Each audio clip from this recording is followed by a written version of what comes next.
कृति Singh blog में आप लोगों का स्वागत है।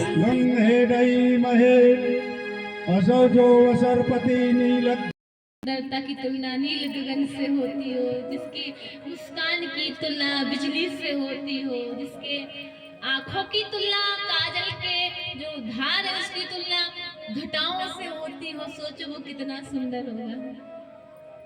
किसी ने कहा वरहा पीड़म नटवर बपु कर्णयो कर्णिकारम विभ्रदवासा कनक कपिशम वैजयंतीम चामालम रंध्राण वेणु रधर सुधया पूरयन गोप वृंदय वृंदारण्यम सोपद गमनम प्राविशत गीत कीर्ति।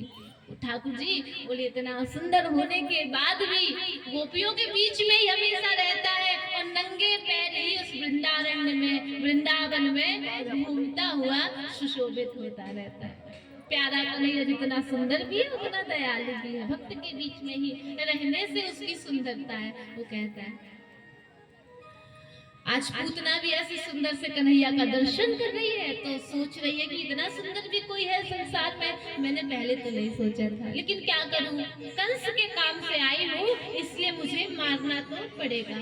अगर कंस की दासी बन के ना आई होती तो मैंने आज तक जितने पुत्रों को मारा उन सबका प्रायश्चित करने के लिए मैं इस लाला को लेके भाग जाती और इसको अपना बेटा मान के इसका पालन पोषण करती तो हो सकता कि मेरा कुछ तो पाप कम हो जाता। ठाकुर जी ने कहा भैया तेरे मन में ये विचार आ गया, बस मुझे रास्ता मिल गया तुझे तारने का, अब मैं तुझे तार सकता हूँ। नेत्र बंद किए कि मैं ठाकुर जी मुस्कुरा रहे हैं और पूतना आनंदित हो रही है। तब उसे याद आया कि मैं कंस का कार्य करने के लिए आई हूँ, तो वो कालकूट नाम का विष लेकर के आई थी। और कालकूट नाम का विष ऐसा होता है भैया कि अगर दूर से किसी को सुगंध आ जाए, उसकी दुर्गंध आ जाए तो वो मूर्छित हो जाता है दूर से, इतना प्रभावशाली होती है। अहो बकियम स्तन कालकूटम जिघान सया पाया यद प्रसाद। उस कालकूट नामक विष को अपने साथ लेकर के आई और उसकी मनसा तो गलत है ही है, कन्हैया को गोद में लिया।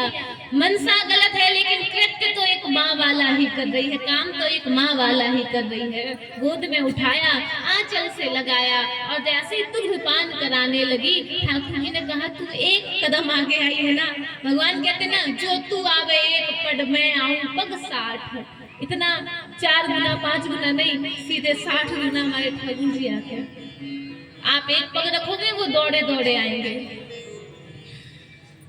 तो पूतना जैसे ही दुग्धपान कराती है ठाकुर जी उसको स्वीकार करते हैं। पूतना के पापों का भी पान हमारे ठाकुर जी ने किया, उसके भाव का भी पान किया और फिर उसके प्राणों का भी पान करने लगे। धीरे धीरे पूतना को कष्ट होने लगा, शरीर से प्राणों को सिंचित करने लगे, खींचने लगे हमारे ठाकुर जी। पूतना कष्ट आई थी, गोपी बन के आई थी, सुंदरी बन के आई थी, लेकिन थी राक्षसी। और जब भगवान ने उसको कष्ट दिया तो ये अपने रूप में आने लगी, चिल्लाने लगी, चीखने लगी, बड़ा सा रूप धारण कर लिया और पुत्र ना ऐसे कहती है, छोड़ दो पुत्र छोड़ दो।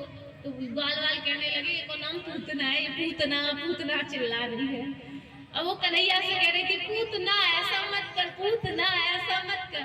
तो सब गोप ग्वालों ने देख लिया, आकाश मार्ग से भाग रही थी लेकिन बीच में प्राणों का अंत हो जाता है। तो एक विशालकाय पर्वत पे उसका शव गिर के पड़ा रहा, उसी के ऊपर हमारे ठाकुर जी खेल रहे थे।